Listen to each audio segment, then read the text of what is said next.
The Book of Job. There was a man in the land of Uz named Job, and he was a simple and honest man, fearing God and withdrawing from evil. And there had been born to him 7 sons and 3 daughters. And his possession was 7,000 sheep, and 3,000 camels, along with 500 pairs of oxen and 500 she-donkeys, and also a very large family. And this man was great among all the people of the east. And his sons went and made a feast by houses, each one on his day. And sending, they called their 3 sisters to eat and drink with them. And when the days of their feasting had been completed, Job sent to them and sanctified them, and, getting up at dawn, he offered holocausts for each one. For he said, "Perhaps my sons have sinned and have not praised God in their hearts."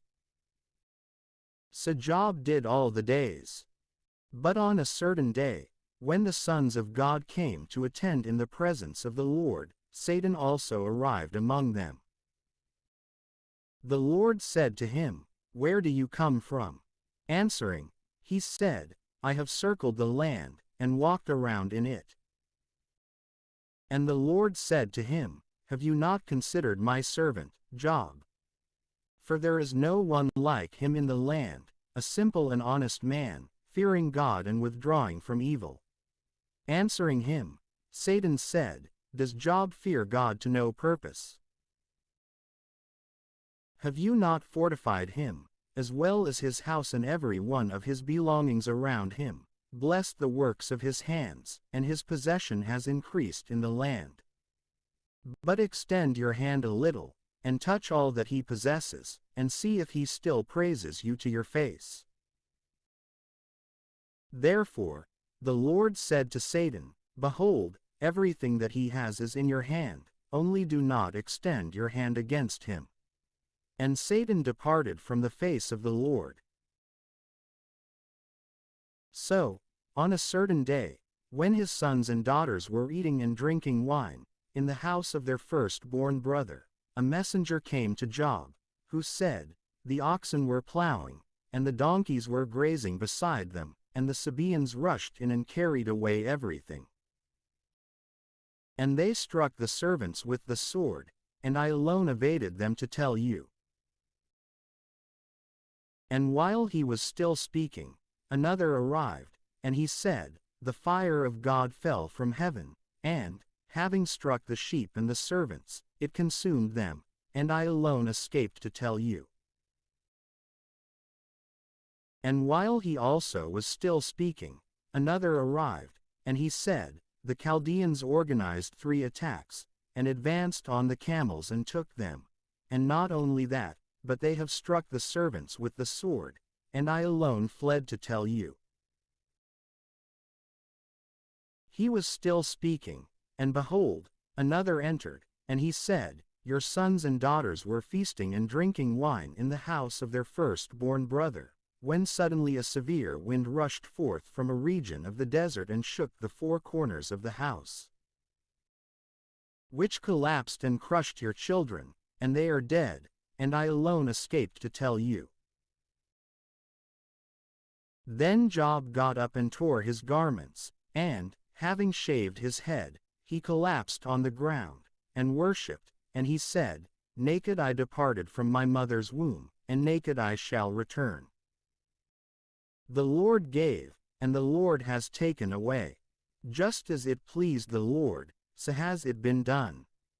Blessed be the name of the Lord."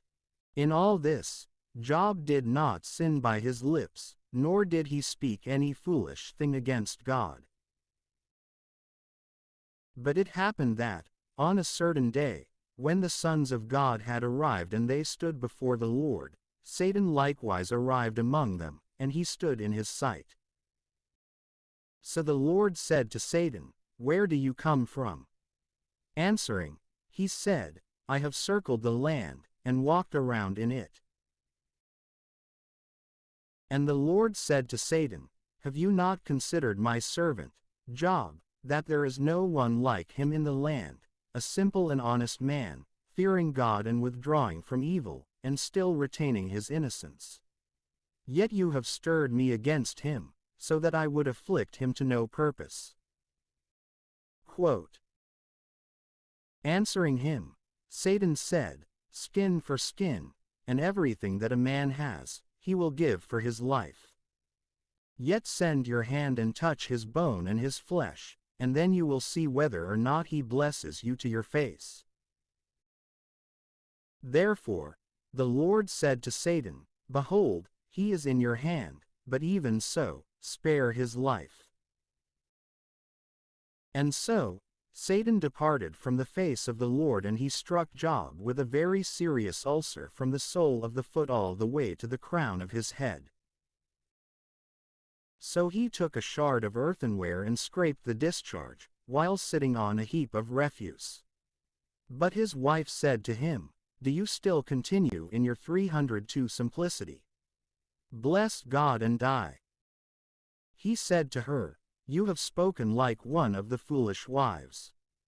If we accepted good things from the hand of God, why should we not accept bad things?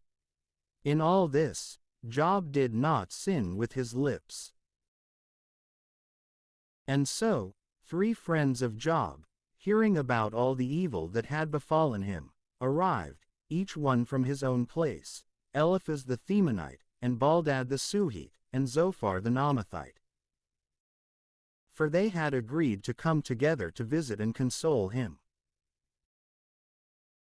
And when they had raised up their eyes from a distance, they did not recognize him, and, crying out, they wept, and, tearing their garments, they scattered dust over their heads into the sky. And they sat with him on the ground for 7 days and 7 nights, and no one spoke a word to him, for they saw that his sorrow was very great. After this, Job opened his mouth and cursed his day, and this is what he said, May the day perish on which I was born, and the night, in which it was said, A man has been conceived. May that day be turned into darkness, may God not seek it from above, and may light not illuminate it. Let darkness and the shadow of death obscure it, let a fog overtake it, and let it be enveloped in bitterness. Let a whirlwind of darkness take hold of that night, let it not be counted in the days of the year, nor numbered in the months. May that night be alone and unworthy of praise. May they curse it, who curse the day, who are prepared to awaken a Leviathan. Let the stars be concealed with its darkness. Let it expect light, and not see it, nor the rising of the dawn in the east. For it did not close the doors of the womb that bore me, nor take away evils from my eyes. Why did I not die in the womb? Having left the womb, why did I not immediately perish? Why was I received upon the knees? Why was I suckled at the breasts? For by now, I should have been sleeping silently, and taking rest in my sleep with the kings and consuls of the earth, who build themselves solitudes, either with princes, who possess gold and fill their houses with silver, or, like a hidden miscarriage. I should not have continued, just like those who, being conceived, have not seen the light. There the impious cease from rebellion, and there the wearied in strength take rest.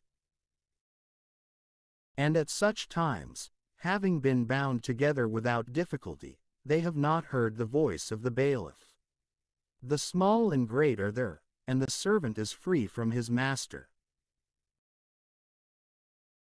Why is light given to the miserable, and life to those who are in bitterness of soul, who expect death, and it does not arrive, like those who dig for treasure and who rejoice greatly when they have found the grave, to a man whose way is hidden and whom God has surrounded with darkness? Before I eat, I sigh, and like overflowing waters, says my howl, for the terror that I feared has happened to me, and so has the dread befallen me. Have I not remained hidden? Have I not kept silence? Have I not remained calm, Yet indignation has overcome me. But Eliphaz the Themanite, answering, said, If we start to speak to you, perhaps you will take it badly, but who can hold back the words he has conceived? Behold, you have taught many, and you have strengthened weary hands. Your words have reassured the wavering, and you have fortified the trembling knees. But now the scourge has overcome you, and you falter. It has touched you, and you are disturbed.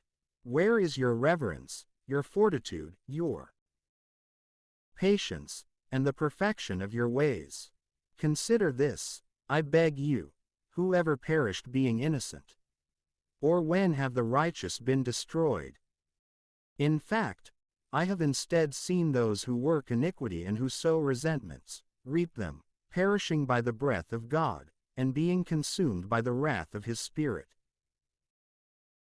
The roaring of the lion, and the voice of the lioness, and the teeth of young lions have been worn away.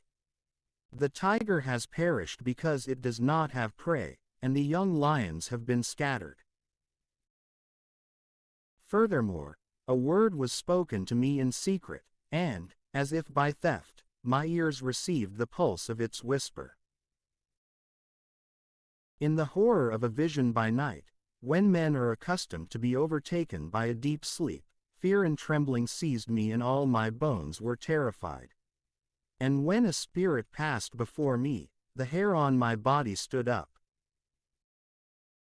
There appeared an image before my eyes, someone whose face I did not recognize, and I heard a voice like a gentle breeze. Should man be justified in relation to God, or will a man be more pure than his Maker? Behold, those who serve him are not steadfast, and in his angels he finds imperfection. How much more will those who live in houses of clay, which have an earthly foundation, be consumed like the moth? From morning all the way to evening, they will be cut down, and because no one understands, they will be destroyed without ceasing. But those who are left behind will be taken away from them. They will die, and not in wisdom.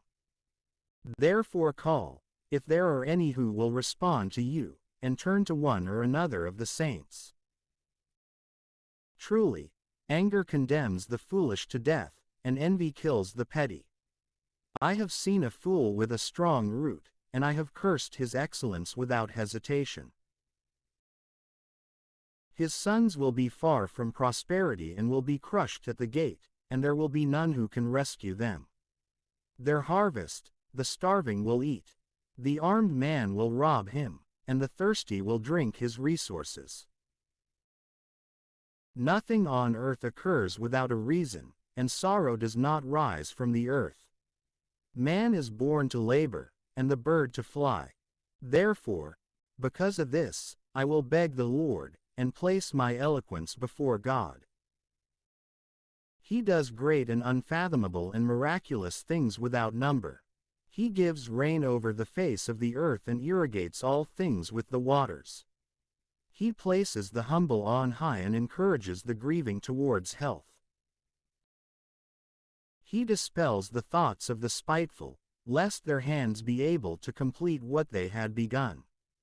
He catches the wise in their cleverness and dissipates the counsel of the perverse. They will encounter darkness in the daytime, and they will grope at midday just as in the night.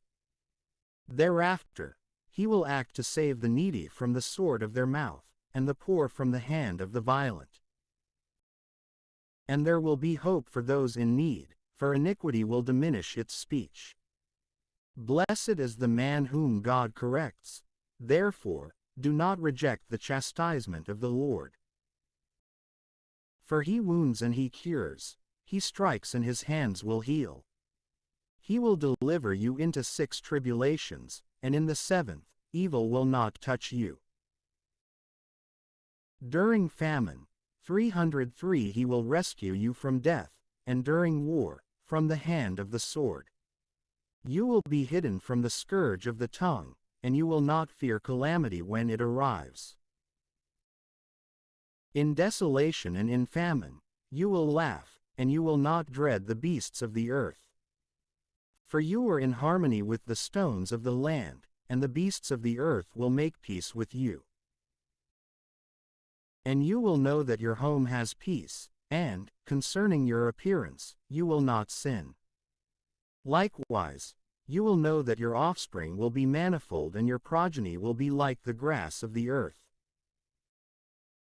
You will enter the grave with abundance, just as a crop of wheat is gathered in its time. Behold, this is just as we have found it, which you have heard, walk it through your mind. But Job, responding, said, I wish that my sins, for which I deserve wrath, and the calamity that I endure, were weighed out on a balance. Compared to the sand of the sea, they would appear heavier, and so my words are full of sorrow.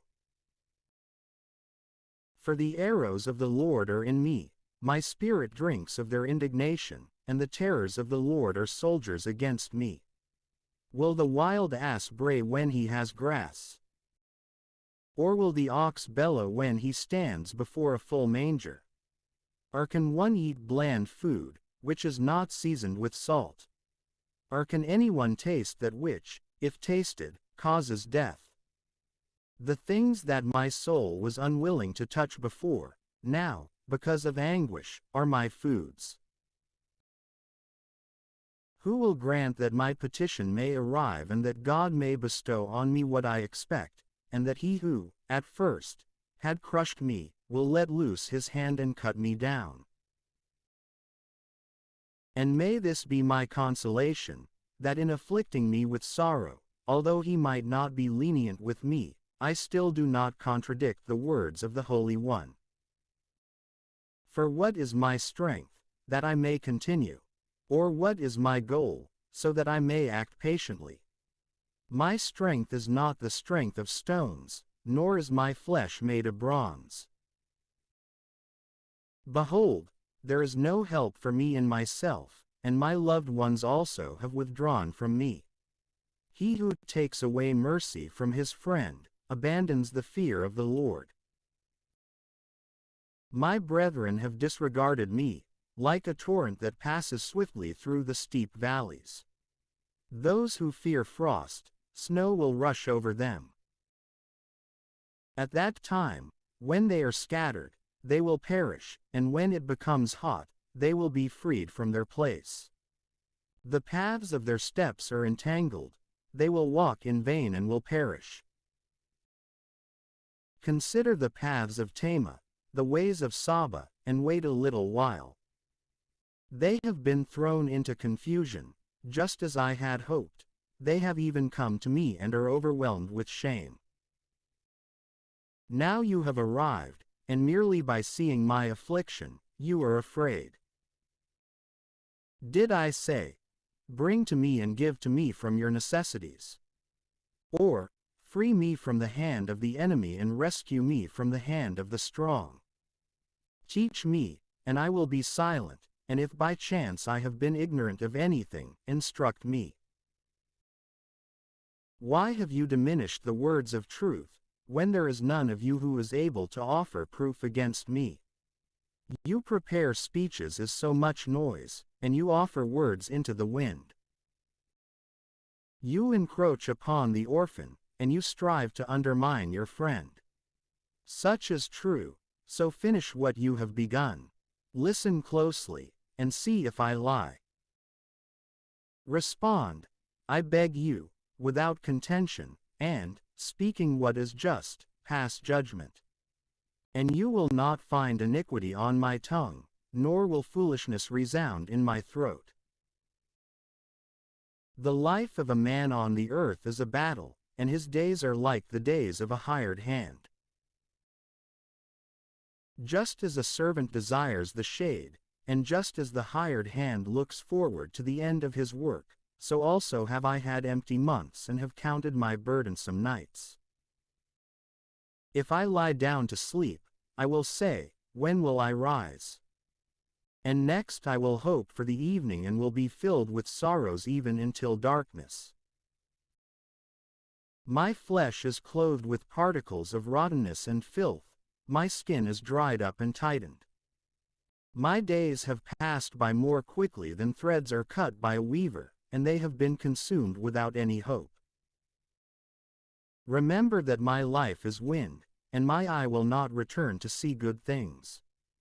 Neither will the sight of man gaze upon me, your eyes are upon me, and I will not endure. Just as a cloud is consumed and passes away, so he who descends to hell will not ascend. He will not return again to his house, nor will his own place know him any longer. And because of this, I will not restrain my mouth. I will speak in the affliction of my spirit. I will converse from the bitterness of my soul. Am I an ocean or a whale, that you have encircled me in a prison? If I say, my bed will comfort me, and I will find rest, speaking with myself on my blanket, then you will frighten me with dreams, and strike dread through visions, so that, because of these things, my soul would choose hanging, and my bones, death. I despair, by no means will I live any longer. Spare me, for my days are nothing. What is man, that you should praise him? Or why do you place your heart near him? You visit him at dawn, and you test him unexpectedly. How long will you not spare me, nor release me to ingest my saliva? I have sinned. What should I do for you, O keeper of men? Why have you set me against you, so that I have become burdensome even to myself? Why do you not steal away my sin, and why do you not sweep away my iniquity? Behold, now I will sleep in the dust, and if you seek me in the morning, I will not remain. But Baldad the Suhite, responding, said, How long will you speak this way, so that the words of your mouth are like a changeable wind? Does God supplant judgment, or does the Almighty subvert that which is just? And if now your children have sinned against him, and he has dismissed them into the power of their iniquity, even so, you should arise early to God, so as to beseech the Almighty. If you approach with purity and honesty, he will quickly be attentive to you, and a peaceful life will repay your righteousness, so much so that, if your former things were small, your latter things would be multiplied greatly. For inquire of the earliest generation, and investigate diligently the history of the fathers, and they will teach you. They will speak with you and will offer you the eloquence of their hearts. Can the marsh plant live without moisture? Or can sedges grow without water? When it is still in flower, and has not been pulled up by hand, it withers before all other plants. Just are the ways of all who forget God, and the hope of the hypocrite 304 will perish. His frenzy will not please him, and his faith will be like a spider's web. He will lean on his house, and it will not stand. He will prop it up, but it will not rise. He seems to have moisture before the sun arrives, and at sunrise, his sprout shoots forth. His roots will crowd together over a heap of stones, and among the stones he will remain. If someone is devoured right beside him, he will deny him and will say, I do not know you. For this is the benefit of his way, that others in turn may spring up from the earth. God will not discard the simple, nor will he extend his hand to the spiteful, even until your mouth is filled with laughter and your lips with rejoicing. Those who hate you will be clothed with confusion, and the tabernacle of the impious will not continue. And Job, responding, said, Truly, I know that it is so, and that man cannot be justified compared with God.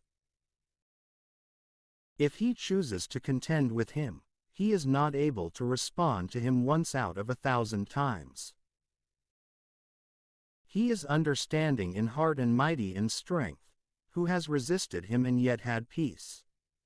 He has moved mountains, and those whom he overthrew in his fury did not know it. He shakes the earth out of its place and its pillars tremble. He commands the sun and it does not rise, and he closes the stars as if under a seal. He alone extends the heavens, and he walks upon the waves of the sea. He fashions Arcturus, and Orion, and Hyades, and the interior of the south. He accomplishes great and incomprehensible and miraculous things, which cannot be numbered. If he approaches me, I will not see him.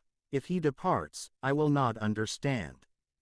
If he suddenly should question, who will answer him? Or who can say, why did you do so? God, whose wrath no one is able to resist, and under whom they bend who carry the world, what am I then, that I should answer him and exchange words with him?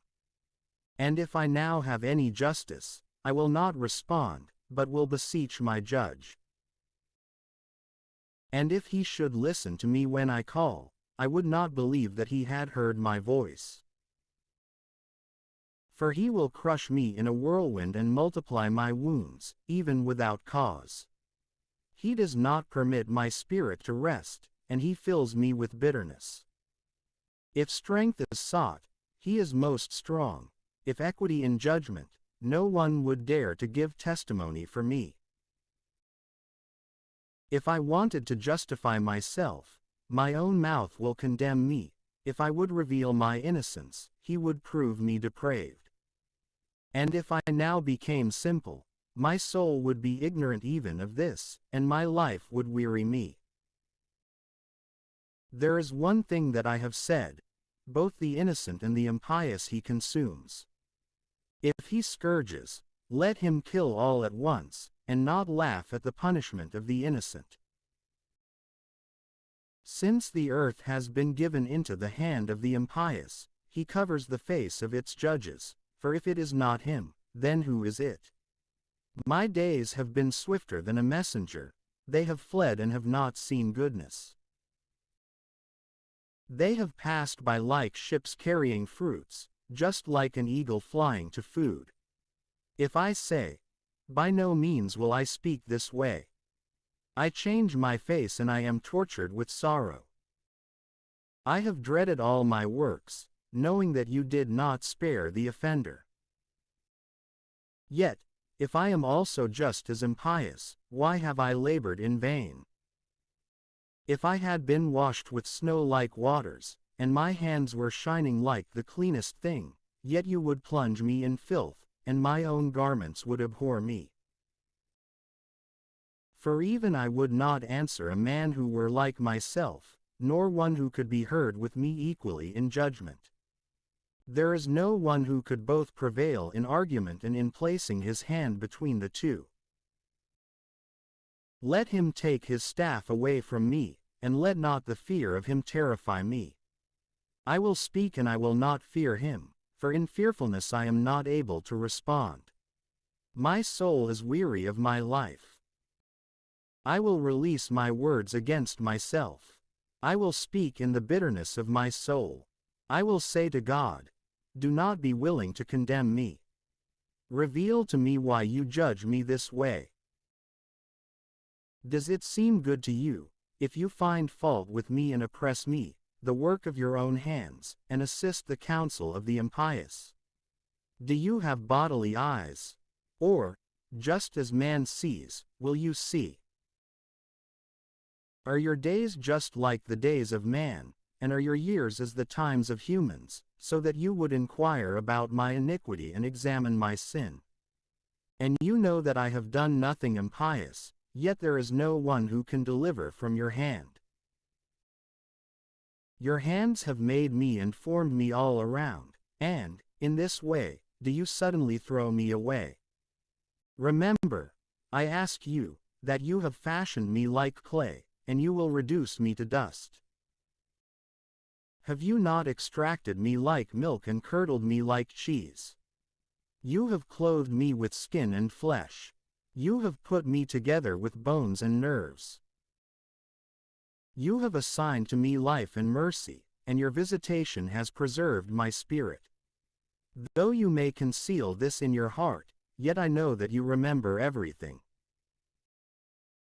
If I have sinned, and you have spared me for an hour, why do you not endure me to be clean from my iniquity?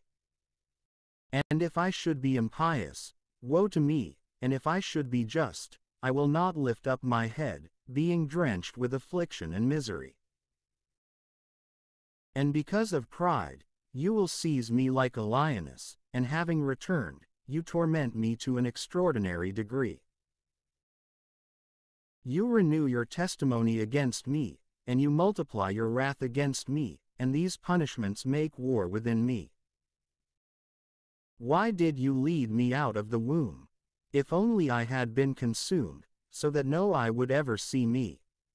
I should have been as if I had not been, transferred from the womb to the tomb. Will not my few days be completed soon?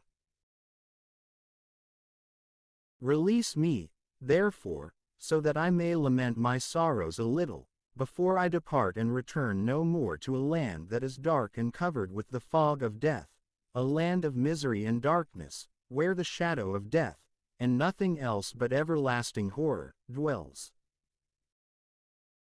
But Zophar the Naamathite, responding, said, Will he who speaks much not also listen? Or will a talkative man be justified? Will men be silent only for you? And when you have mocked others, will no one refute you? For you said, My word is pure, and I am clean in your sight. Yet I wish that God would speak with you, and would open his lips to you, so that he might reveal to you the secrets of wisdom, and how intricate his law is, and that you would understand how much less he requires of you than your iniquity deserves. By chance, will you comprehend the footsteps of God and reach all the way 305 to the perfection of the Almighty? He is higher than heaven, and what will you do? He is deeper than hell, but how will you know? His measure is longer than the earth and wider than the sea. If he overturns all things, or packs them together, who will contradict him? For he knows the vanity of men, and when he sees iniquity, does he not evaluate it? A vain man is lifted up in arrogance, and he thinks that he is born free like a wild ass's colt. But you have fortified your heart and extended your hands to him. If you would send away from you the iniquity that is in your hand, and not let injustice remain in your tabernacle, then you would be able to lift up your face without blemish, and you would be steadfast and unafraid. Misery, likewise, you would forget, or would remember only like waters that have passed by. And brightness, like that of midday, will rise upon you until evening, and when you would think yourself consumed, you will rise up like the morning star. And, when hope has been set before you, you will have faith, and, when buried, you will sleep secure. You will rest, and there will be nothing to make you afraid, and many will make requests before your face. But the eyes of the impious will fade away, and the path to escape will perish before them, for the abomination of the soul is their hope. Then Job, answering, said, Are you, therefore, alone among men, and will wisdom die with you? And I have a heart just as you also do, and I am not inferior to you. For who is ignorant of these things, which you know? He who is mocked by his friends as I am, will call upon God, and he will listen to him because it is the sincerity of the just that is being mocked. The lamp that is despised in the thoughts of the rich is ready for the appointed time. The tabernacles of robbers are numerous, and they provoke God boldly, whereas, it is he who has given all things into their hands. In truth, ask the mules, and they will teach you, and the birds of the sky, and they will reveal to you. Speak with the earth, and it will respond to you, and the fish of the sea will explain. Who is ignorant that the hand of the Lord has made all these things? In his hand is the soul of all the living and the spirit of all the flesh of mankind. Does not the ear perceive words, and the palate, when eating, perceive flavor? In old age is wisdom, and in length of days is prudence. With him is wisdom and strength, he has counsel and understanding. If he tears down, there is no one who can build up. If he encloses a man, there is no one who can open. If he restrains the waters, everything will dry up, and if he sends them forth, they will subdue the land. With him is strength and wisdom, he knows both the deceiver and he who is deceived. He leads advisers to a foolish end and judges to stupidity. He removes the belt of kings and encircles their waist with a rope. He leads away priests in dishonor and displaces nobles, altering the lips of those who speak the truth and sweeping away the teaching of the aged. He pours disdain upon the leaders, relieving those who had been oppressed. He reveals the depths of the darkness, and he brings the shadow of death into the light. He multiplies peoples, and destroys them, and, having been overthrown, he restores them anew. He transforms the heart of the leaders of the people on earth, and misleads those who in vain advance upon the inviolable. They will grope as in the darkness, not the light, and he will make them stagger like drunkards. Behold, my eye has seen all these things, and my ear has heard, and I have understood each one. In conformity with your knowledge, I also know. I am not inferior to you. Yet I speak this way to the Almighty, and I desire to argue with God, having first shown that you fabricate lies and cultivate perverse teachings. And I wish that you would remain silent, so that you would be counted among the wise. Therefore, listen to my correction, and pay attention to the judgment of my lips. Does God require your lie, so that you would speak deceitfully for him? Have you taken his place, and do you struggle to give judgment in favor of God? Or, will it please him, from whom nothing can be concealed? Or, will he be deceived, like a man, by your deceitfulness? He will accuse you because in secret you have preempted his presence. As soon as he moves himself, he will disturb you, and his dread will fall over you. Your remembrance will be compared to ashes, and your necks will be reduced to clay. Be silent for a little while, so that I may speak whatever my mind suggests to me. Why do I wound my flesh with my teeth, and carry my soul in my hands? And now, if he would kill me, I will hope in him. In this, truly, I will correct my ways in his sight. And he will be my Savior, for no hypocrite at all will approach in his sight. Listen to my words, and perceive an enigma with your ears. If I will be judged, I know that I will be found to be just. Who is it that will go to judgment with me? Let him approach. Why should I be consumed in silence? Do not do such things to me twice, and then I will not hide from your face. Take your hand far away from me, and do not let your dread terrify me. Call me, and I will answer you, or else I will speak, and you can answer me. How many iniquities and sins do I have? Reveal my crimes and offenses to me. Why do you conceal your face and consider me to be your enemy?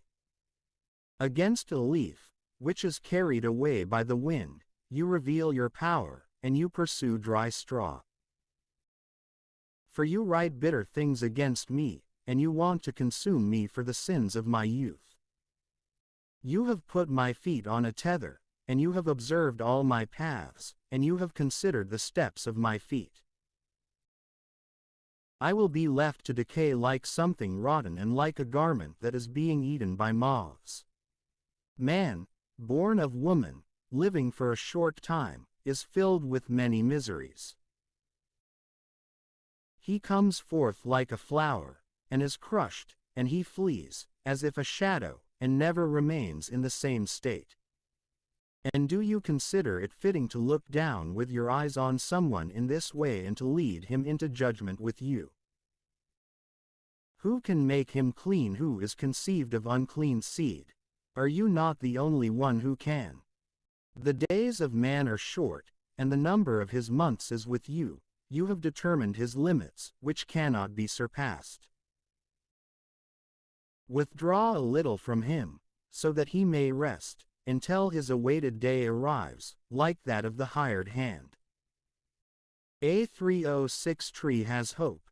If it has been cut, it turns green again, and its branches spring forth. If its roots grow old in the earth, and its trunk passes into dust, at the scent of water, it will sprout and bring forth leaves, as when it had first been planted. Truly, when a man dies, and has been left unprotected, and has decayed, I ask you, where is he? It is as if the waters had receded from the sea and an emptied river had dried up. Just so, when a man is fallen asleep, he will not rise again, until the heavens are worn away. He will not awaken, nor rise from his sleep. Who will grant this to me, that you will protect me in the underworld, and hide me until your fury passes by, and establish a time for me, in which you will remember me? Do you suppose that a dead man will live again? On each of the days in which I now battle, I wait until my transformation occurs. You will call me and I will answer you. To the work of your hands, you will extend your right hand. Indeed, you have numbered my steps, but you have been lenient with my sins. You have sealed up my offenses, as if in a purse, but you have cured my iniquity. A falling mountain flows away, and a stone is transferred from its place. Waters wear away stones, and with a flood the land is reduced little by little, and similarly, you will destroy man. You have strengthened him for a little while, so that he may cross over into eternity. You will change his face and send him forth. Whether his sons have been noble or ignoble, he will not understand. And in this way his body, while he yet lives, will have grief, and his soul will mourn over himself. But Eliphaz the Themanite, answering, said, Will a wise man answer as if he were speaking wind, and will he fill his stomach with fire? You rebuke with words he who is not equal to you, and you speak what is not expedient for you, to such an extent that, within yourself, you have expelled reverence and have taken away prayers from the presence of God. For your iniquity has misled your mouth, and you imitate the tongue of blasphemers. Your own mouth will condemn you, not I, and your own lips will answer you. Are you the first man who was born, or were you formed before the hills? Have you heard the intentions of God, and will his wisdom be inferior to you? What do you know, about which we are ignorant? What do you understand that we do not know? There are with us both aged and ancient men, even more senior than your fathers.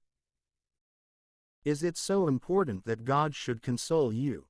But your own depraved words prevent this. Why does your heart exalt you, and why do you gaze with your eyes, as if thinking great things? Why does your spirit stir against God, so as to utter such speeches from your mouth? What is man that he should be immaculate, and that he should appear just, having been born of woman? Behold, among his holy ones not one is immutable, and even the heavens are not pure in his sight. How much more abominable and useless is the man who drinks as if from the water of iniquity. I will reveal to you, so listen to me, and I will explain to you what I have seen. The wise acknowledge, and they do not leave behind, their fathers, to whom alone the earth has been given, and no stranger passed among them. The impious is arrogant for all his days, and the number of the years of his tyranny is uncertain. The sound of terror is always in his ears, and when there is peace, he always suspects treason. He does not believe that it is possible for him to be turned from darkness into the light, for he sees around him the sword on every side. When he moves himself to seek bread, he knows that the day of darkness has been prepared for his hand. Tribulation will terrify him, and anguish will prevail over him, like a king who is being prepared to go to battle. For he has extended his hand against God, and he has strengthened himself against the Almighty. He has rushed against him with his throat exposed, and he has been armed with a fat neck. Thickness has covered his face, and lard hangs down from his sides. He has lived in desolate cities and deserted houses, which have been turned into tombs. He will not be enriched, nor will his basic necessities endure, nor will he establish his root in the earth. He will not withdraw from the darkness, the flame will burn up his branches, and he will be defeated by the breath of his own mouth. He will not believe, being vainly deceived by error, that he could be redeemed at any price. Before his time is completed, he will pass into ruin and his hands will wither away.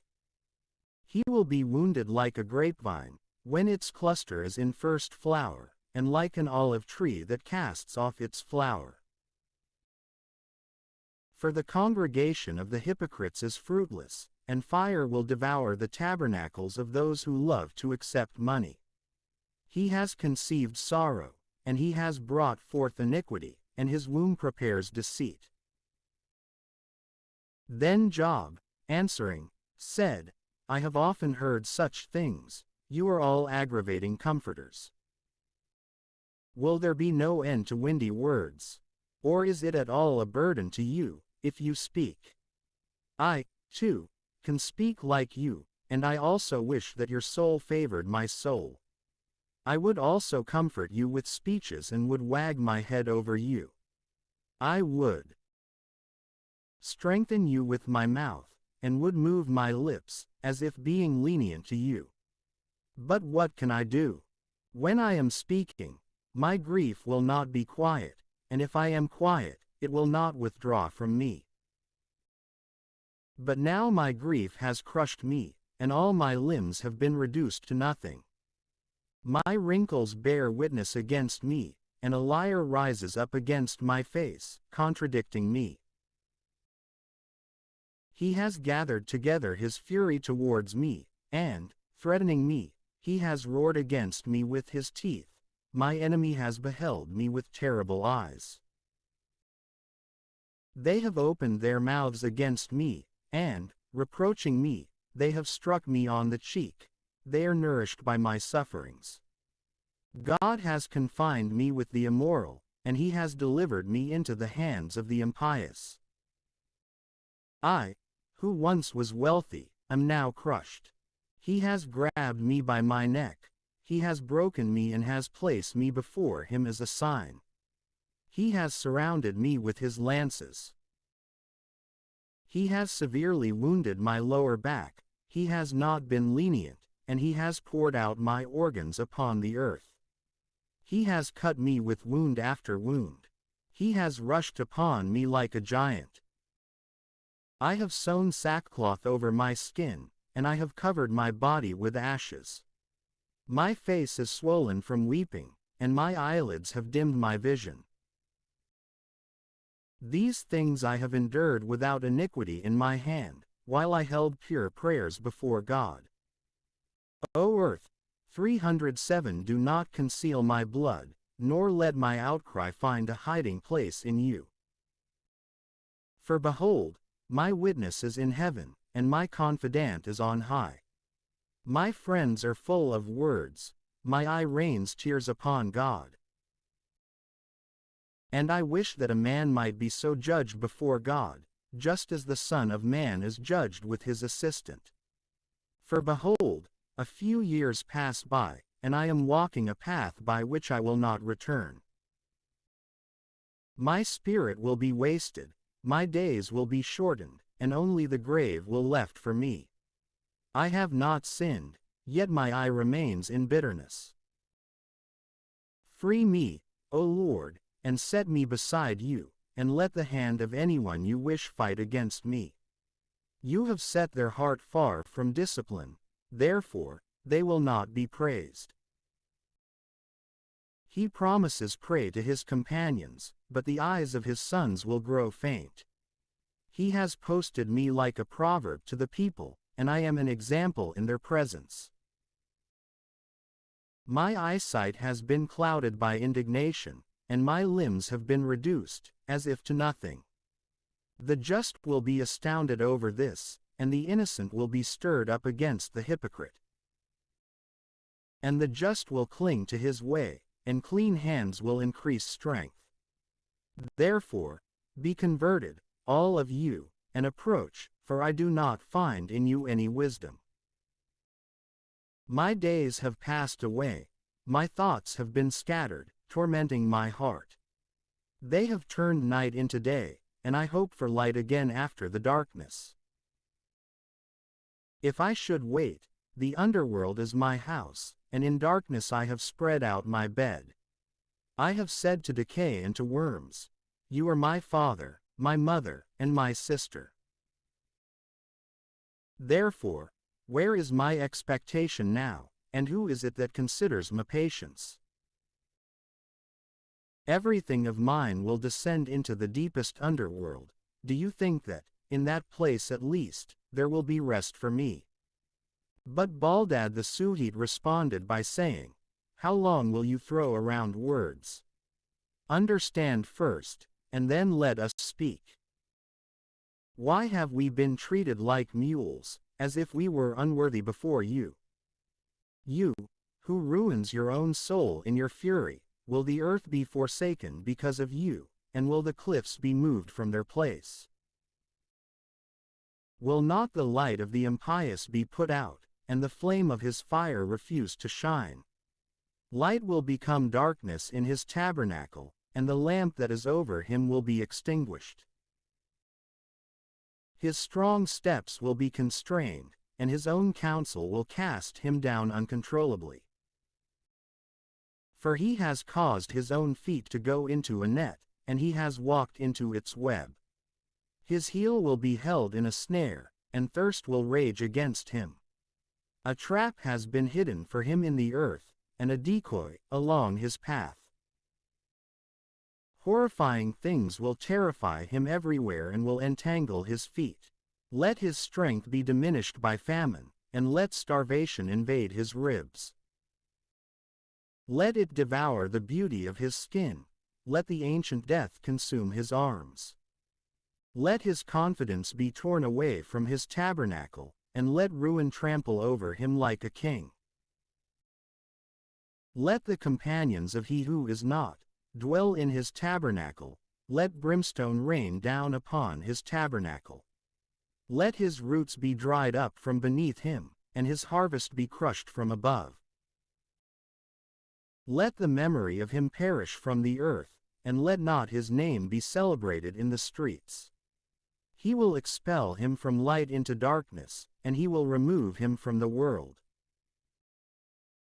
Neither his offspring, nor his descendants, will exist among his people, nor will there be any remnants in his country. The last will be astonished at his day, and the first will be overcome with horror. And so, these are the tabernacles of the sinful, and this the place of he who does not know God. But Job answered by saying, How long will you afflict my soul and wear me down with words? So, 10 times you confound me and are not ashamed to oppress me. Now, of course, if I have been ignorant, my ignorance will be with me. But you have risen up against me, and you accuse me to my disgrace. At least now you should understand that God has not afflicted me with a balanced judgment, though he has encompassed me with his scourges. Behold, I will cry out, enduring violence, and no one will hear. I will announce loudly, but there is no one who may judge. He has hemmed in my path, and I cannot pass. He has added darkness to my difficult path. He has plundered me of my glory, and he has stolen the crown from my head. He has destroyed me on every side, and I am lost, and, like an uprooted tree, he has taken away my hope. His fury has raged against me, and in this way he has treated me like his enemy. His troops have gathered together, and they have made their way to me, and they have besieged my tabernacle all around. He has put my brothers far from me, and my friends have withdrawn from me like strangers. My kinsmen have forsaken me, and those who knew me have forgotten me. The inhabitants of my house and my maidservants treat me just as if I were a stranger, and I have been like a sojourner in their eyes. I called my servant, and he did not respond. I pleaded with him with my own mouth. My wife has shuddered at my breath, and I have begged the sons of my loins. Even the foolish have looked down on me, and, when I withdrew from them, they spoke ill of me. Those who were sometime my counselors treat me like an abomination, and he whom I valued the most has turned against me. Since my flesh has been consumed, my bone adheres to my skin, and only my lips have been left around my teeth. Have mercy on me, have compassion on me, at least you my friends, because the hand of the Lord has touched me. Why do you pursue me just as God does, and satiate yourselves with my flesh? Who will grant to me that my words may be written down? Who will grant to me that they may be inscribed in a book, with an iron pen and a plate of lead, or else be carved in stone? For I know that my Redeemer lives, and on the last day I will rise out of the earth. And I will be enveloped again with my skin, and in my flesh I will see my God. It is he whom I myself will see, and he whom my eyes will behold, and no other. This, my hope, has taken rest in my bosom. Why then do you now say, let us pursue him, and let us find a basis to speak against him? So then, flee from the face of the sword, for the sword is the avenger of iniquities, but know this, there is to be a judgment.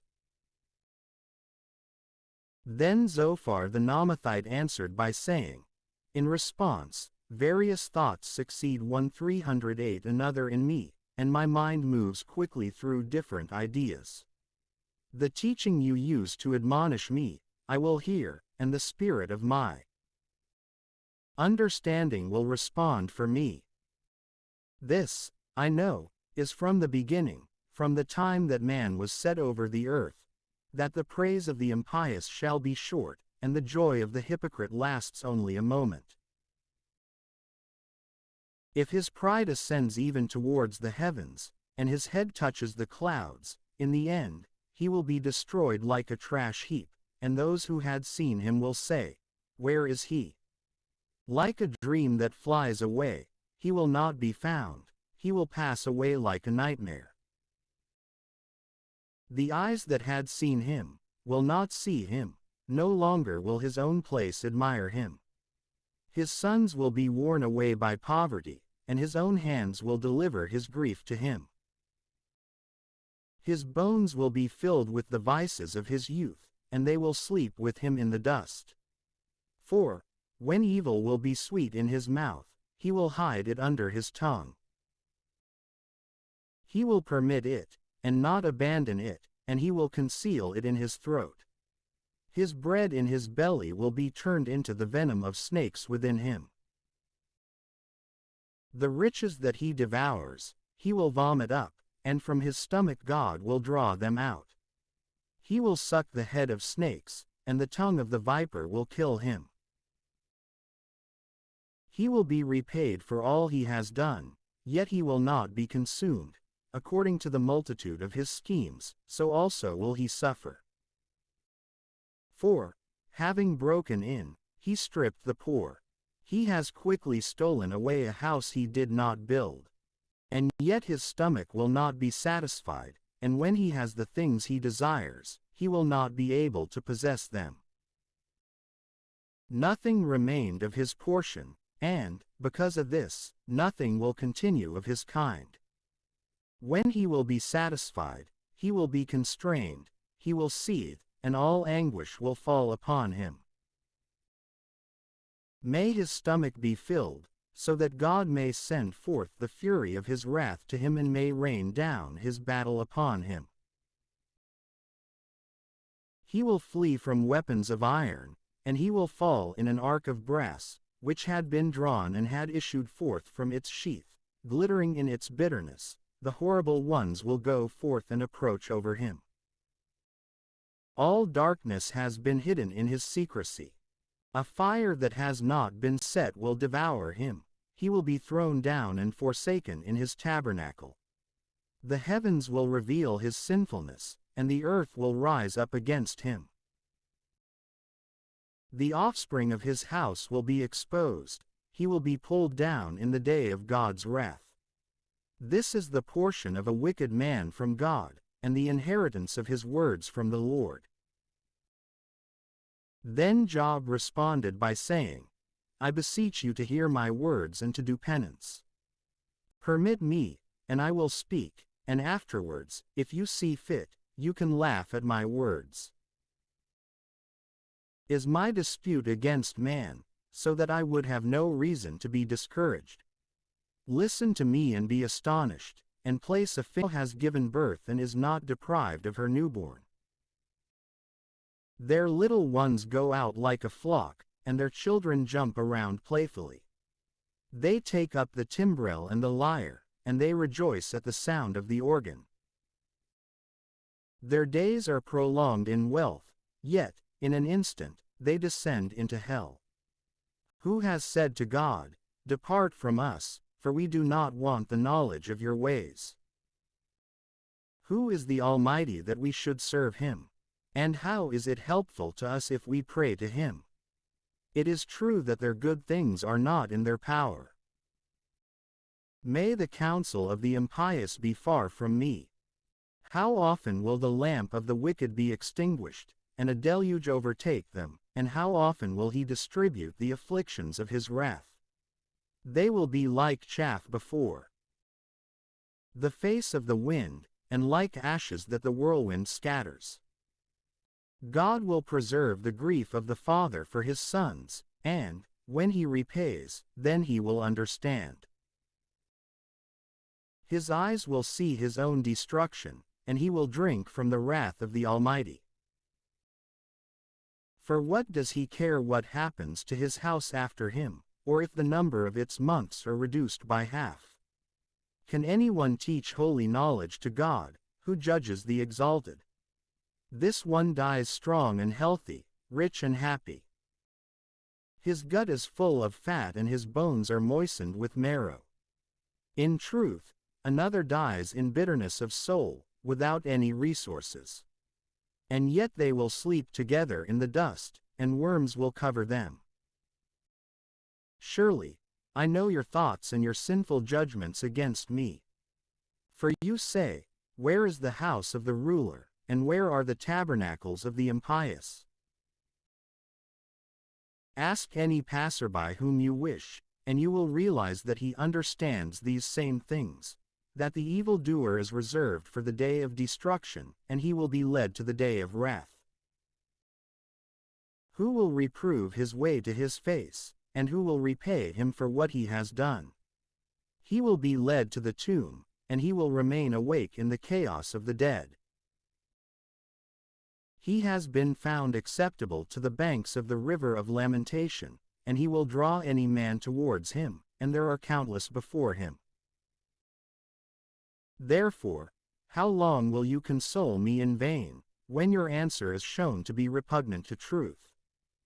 Then Eliphaz the Themanite responded by saying, Can man be compared with God, even if he were perfect in knowledge?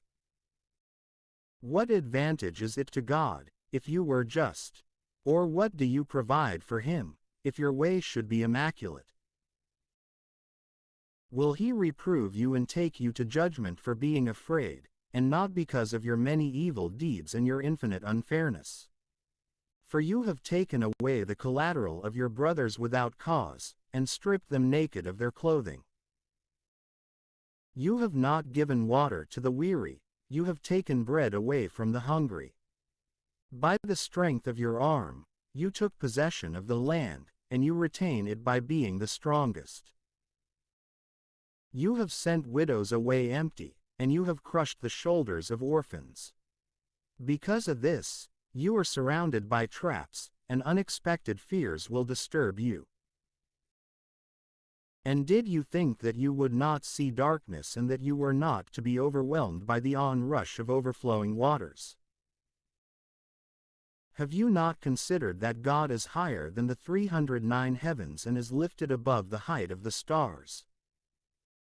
And you say, Well, what does God know? And, He judges, as if through a fog, and, the clouds are His hiding place, and, He does not examine us closely, and, He makes His rounds at the limits of the heavens. Do you not want to tend the path of the ages, which wicked men have spurned? These were taken away before their time, and a flood overthrew their foundation. They said to God, Withdraw from us, and they treated the Almighty as if He could do nothing, though He had filled their houses with good things. May their way of thinking be far from me. The just will see and will rejoice, and the innocent will mock them. Has not their haughtiness been cut down, and has not fire devoured the remnants of them? So, repose yourself with Him and be at peace, and, in this way, you will have the best fruits. Accept the law from His mouth, and place His words in your heart. If you will return to the Almighty, you will be rebuilt, and you will put sinfulness far from your tabernacle. He will give you stone in place of dirt, and torrents of gold in place of stone. And the Almighty will be against your enemies, and silver will be gathered together for you. Then will you flock together in delight over the Almighty, and you will lift up your face to God. You will plead with Him, and He will listen to you, and you will pay your vows. You will decide on something, and it will come to you, and the light will shine in your ways. For he who had been humbled will be in glory, and he who will lower his eyes will be the one saved. The innocent will be saved, and he will be saved with purity in his hands. Then Job answered by saying, Now again my conversation is in bitterness, and the force of my scourging weighs more heavily on me because of my mourning. Who will grant me that I might know and find Him, and that I may approach even to His throne?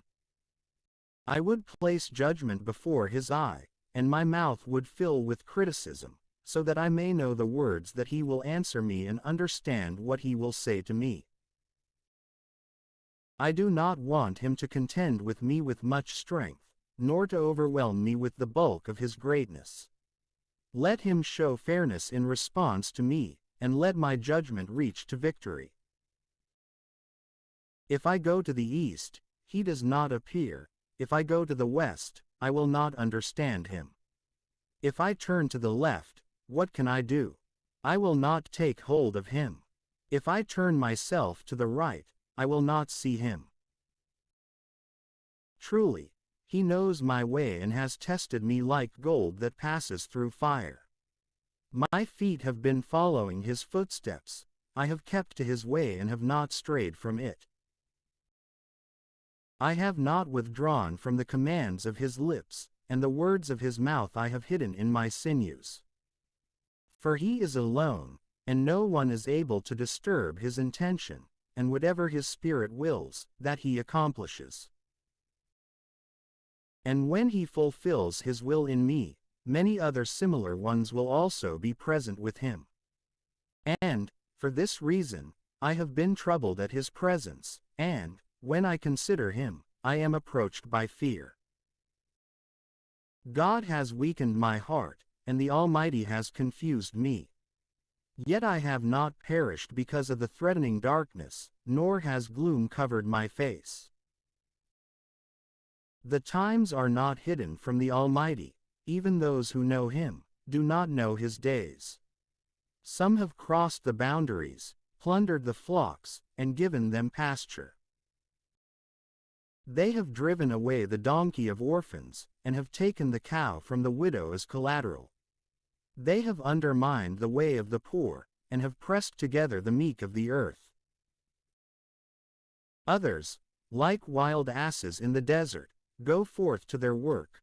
By watching for prey, they obtain bread for their children. They reap a field that is not their own, and they harvest a vineyard that they have taken by force.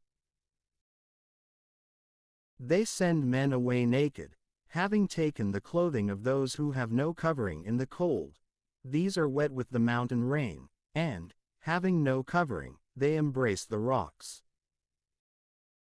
They have used violence to deprive orphans, and they have robbed the poor common people. From the naked and those who do not have enough clothing, and from the hungry, they have taken away sheaves of grain. They take their midday rest among the stockpiles of those who, though they have trodden the winepresses, suffer thirst. In the cities, they cause the men to groan and the spirit of the wounded to cry out, and so God does not allow this to go unpunished.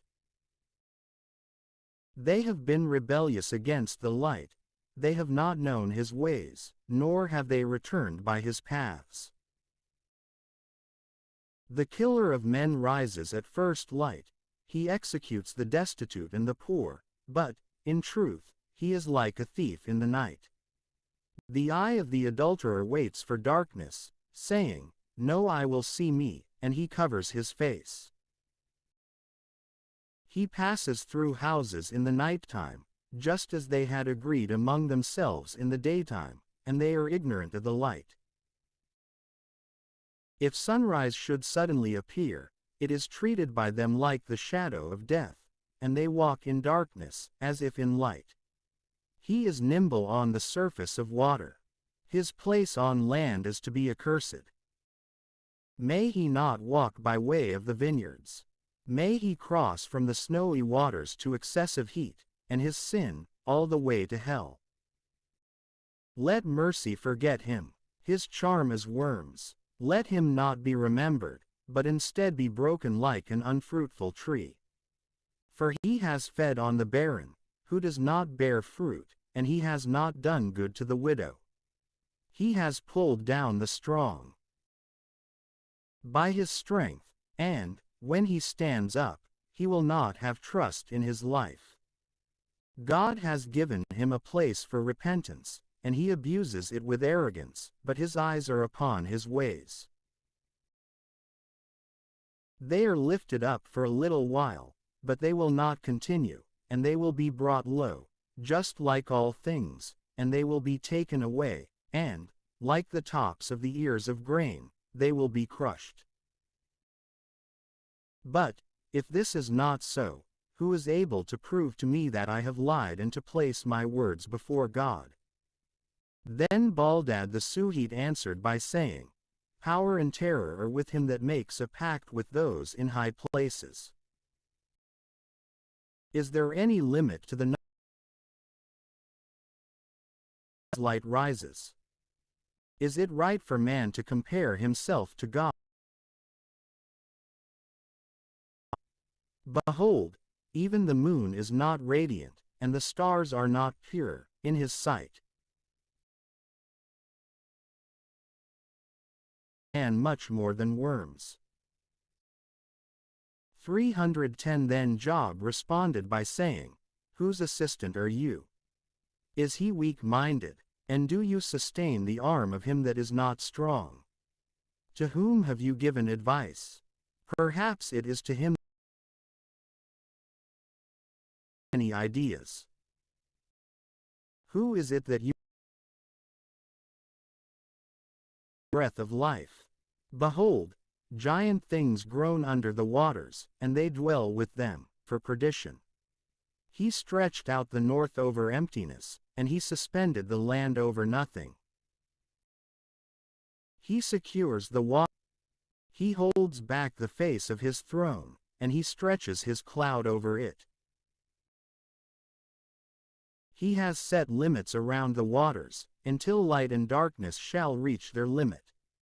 The pillars of heaven tremble and are frightened at his nod.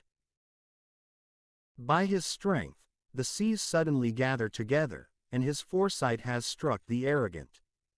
His spirit has adorned the heavens, and his birthing hand has brought forth the winding serpent. Behold, these things have been said about his ways in part, and, since we barely have heard a small drop of his word, who will be able to gaze upon the thunder of his greatness?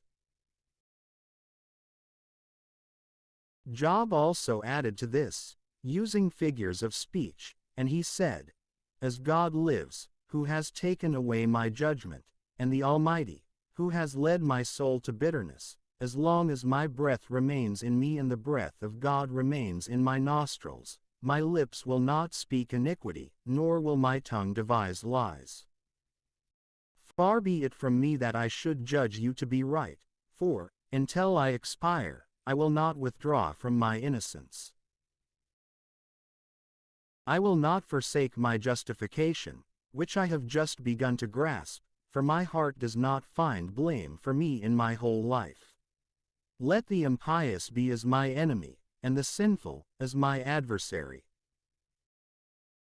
For what hope is there for the hypocrite, if he greedily plunders and God does not free his soul? Will God pay attention to his cry, when anguish overcomes him? Or will he take delight in the Almighty and call upon God at all times? I will teach you through the hand of God, what the Almighty holds, and I will not conceal it. Behold, you know all this, and so why do you speak vain things without a reason? This is the portion of the impious man with God, and the inheritance of the violent, which they will receive from the Almighty.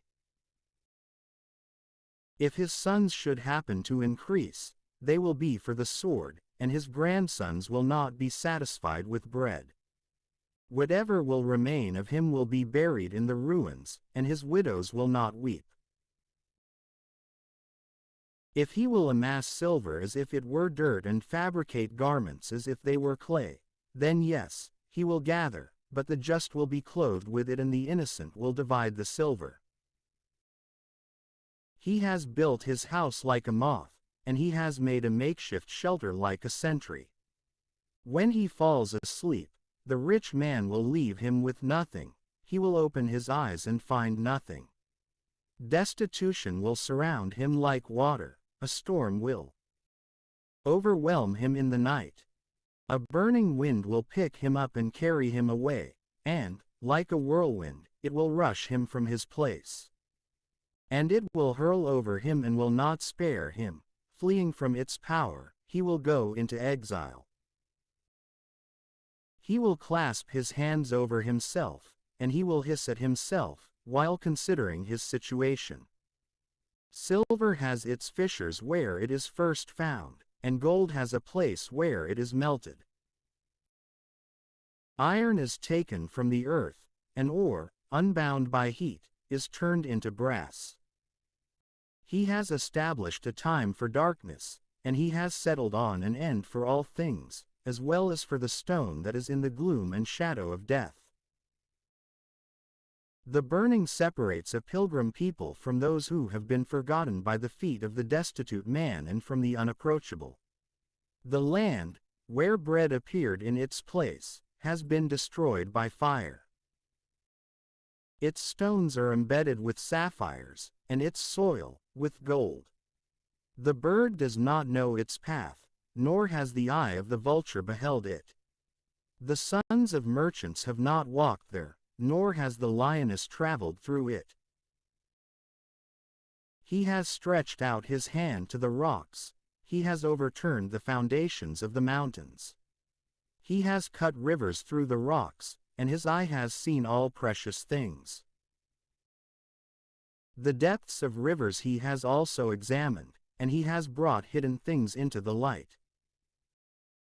But, in truth, where is wisdom to be found, and where is the place of understanding? Man does not know its price, nor is it found in the land of those who live in sweetness. The abyss declares, "It is not in me." And the sea says, "It is not with me." The finest gold will not be paid for it, nor will silver be weighed in exchange for it. It will not be compared with the dyed colors of India, nor with the very costly stone sardonyx, nor with the sapphire.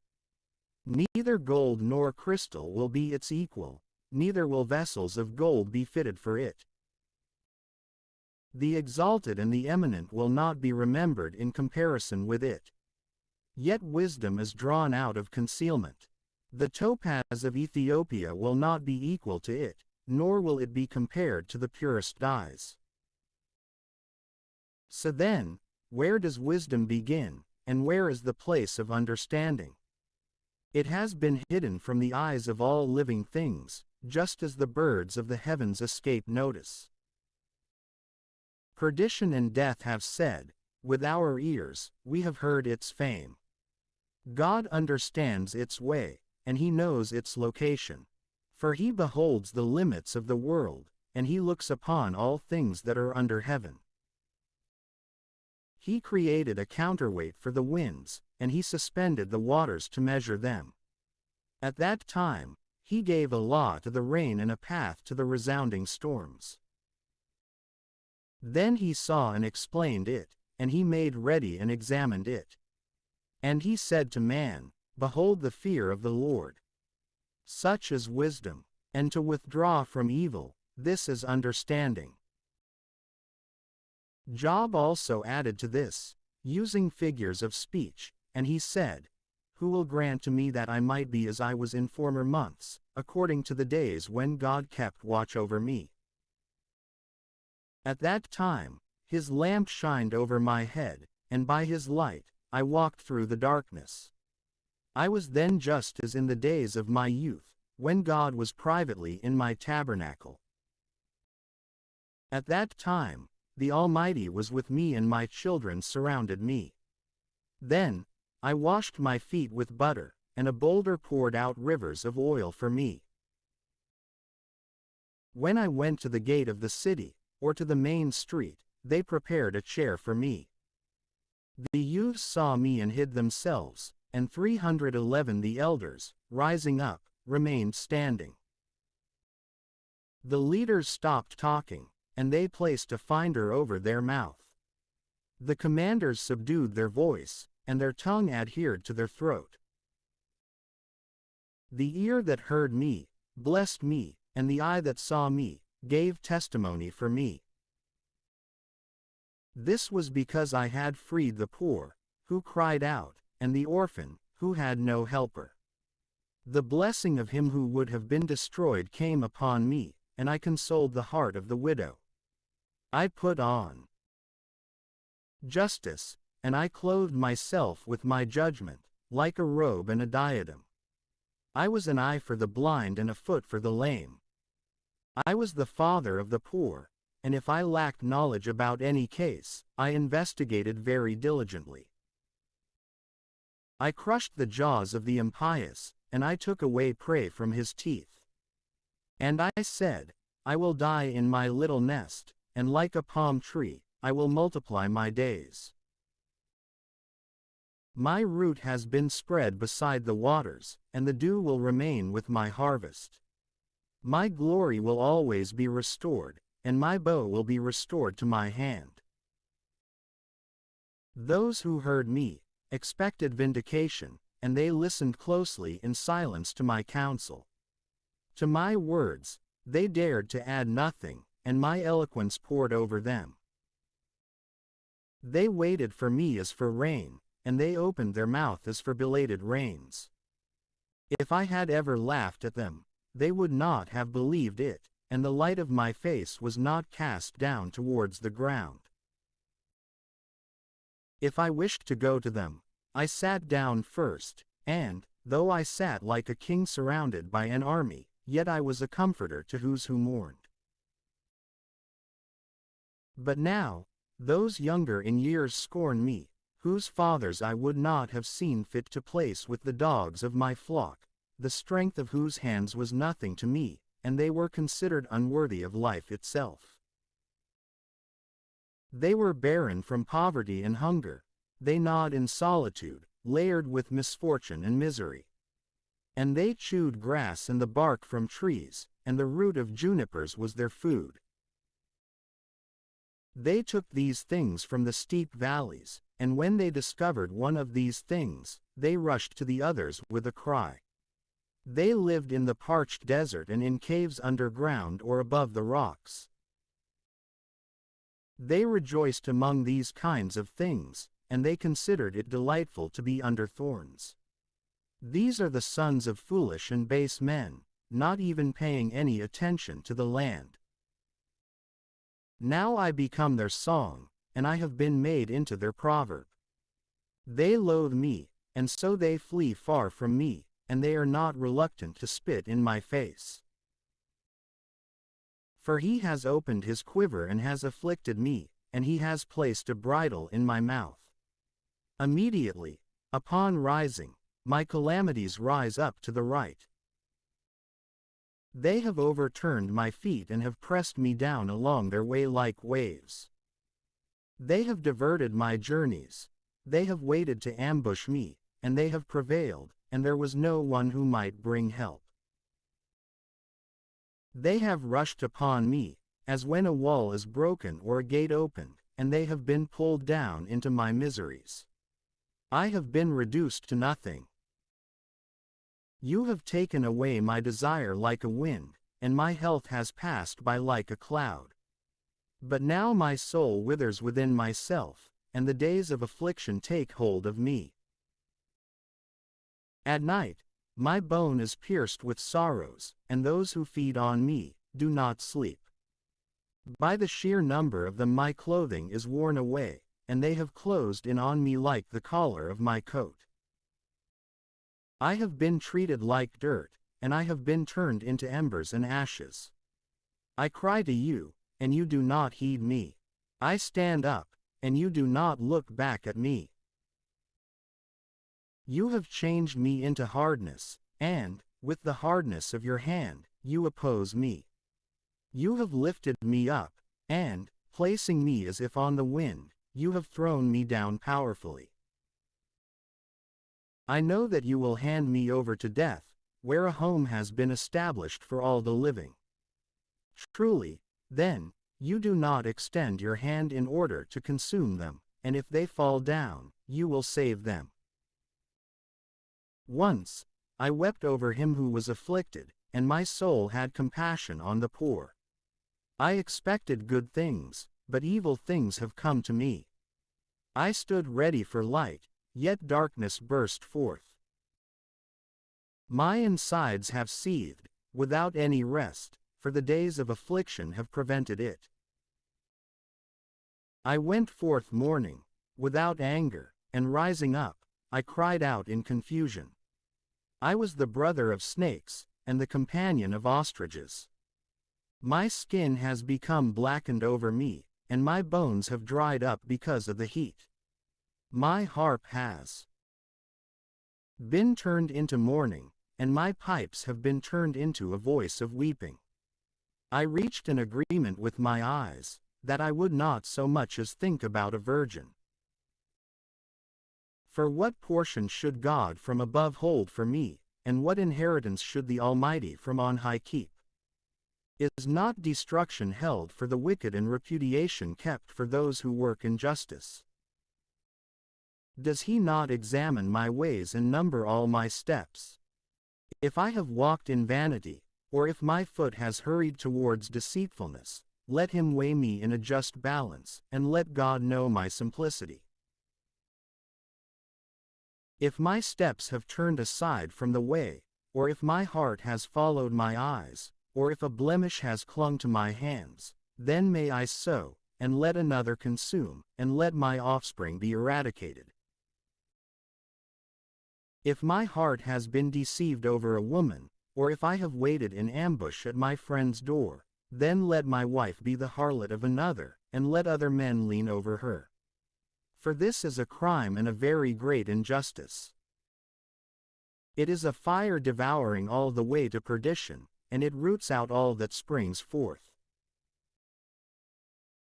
If I have despised being subject to judgment with my servant or my maid, when they had any complaint against me, then what will I do when God rises to judge, and, when he inquires, how will I respond to him? Is not he who created me in the womb, also he who labored to make him? And did not one and the same form me in the womb? If I have denied the poor what they wanted and have made the eyes of the widow wait, if I have eaten my morsel of food alone, while orphans have not eaten from it. 31. 19. If I have looked down on him who was perishing because he had no clothing and the poor without any covering, if his sides have not blessed me, and if he were not warmed with the fleece of my sheep, if I have lifted up my hand over an orphan, even when it might seem to me that I the advantage over him at the gate, then may my shoulder fall from its joint, and may my arm, with all its bones, be broken. For I 3:12 have always feared God, like waves flowing over me, whose weight I was unable to bear. If I have considered gold to be my strength, or if I have called purified gold my trust, if I have rejoiced over my great success, and over the many things my hand has obtained, if I gazed upon the sun when it shined and the moon advancing brightly. 31. 27. So that my heart rejoiced in secret and I kissed my hand with my mouth, which is a very great iniquity and a denial against the Most High God, if I have been glad at the ruin of him who hated me and have exulted that evil found him. 31.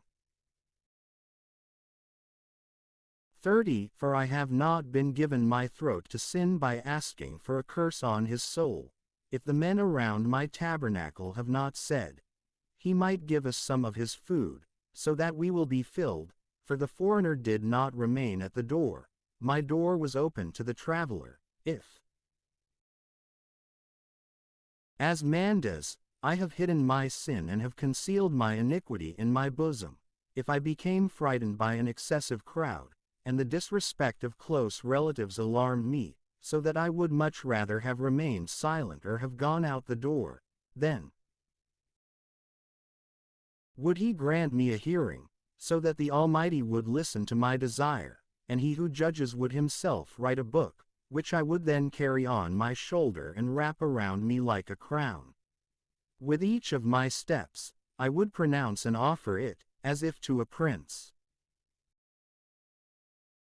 So, if my land cries out against me, and if its furrows weep with it, if I have used its fruits for nothing but money and have afflicted the souls of its tillers, then may thistles spring forth for me instead of grain, and thorns instead of barley. But these 3 men ceased to answer Job, because he considered himself justified. And Elihu the son of Barachel the Buzite, of the kindred of Ram, was angry and indignant. But he was angry against Job because he described himself to be just in the presence of God. Moreover, He was indignant with his friends because they had not found a reasonable response, except in so far as they condemned Job. Therefore, Elihu waited while Job was talking, for these were his elders that were speaking. But when he saw that these three were not able to respond, he was extremely angry. And so Elihu the son of Barachel the Buzite responded by saying, I am younger in years, and you are more ancient. Therefore, I kept my head low, for I was afraid to reveal to you my opinion. For I had hoped that greater age would speak, and that a multitude of years would teach wisdom. But I see now that there is only breath in men, and that it is the inspiration of the Almighty that gives understanding. The wise are not the aged, nor do the elders understand judgment. Therefore, I will speak. Listen to me, and so I will show you my wisdom. For I have endured your words, I have paid attention to your deliberations, while you were being argumentative with words. And as long as I supposed that you were saying something, I considered, but now I see that there is none of you that is able to argue with Job and to respond to his words. So that you will not say, we have found wisdom, God has thrown him down, not man. He has said nothing to me, and I will not respond to him according to your words. Then they were filled with dread, and so they no longer responded, and they withdrew from their speechmaking. Therefore, because I have waited and they have not been speaking, for they stood firm and did not respond at all, I also will answer in my turn, and I will reveal my knowledge. For I am full of words, and the feeling in my gut inspires me. Yes, my stomach is like fermenting wine without a vent, which bursts the new containers.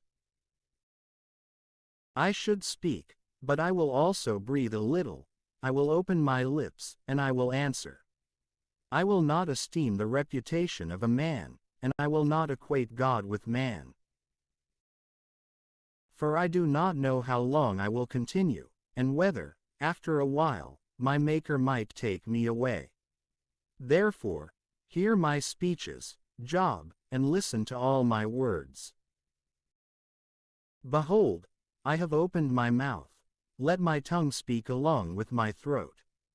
My words are from my simple heart, and my lips will speak a pure judgment. The Spirit of God made me, and the breath of the Almighty gave me life. If you can, answer me, and oppose me to my face. Behold, God has made me, just as he also has made you, and I, likewise, have been formed of the same clay.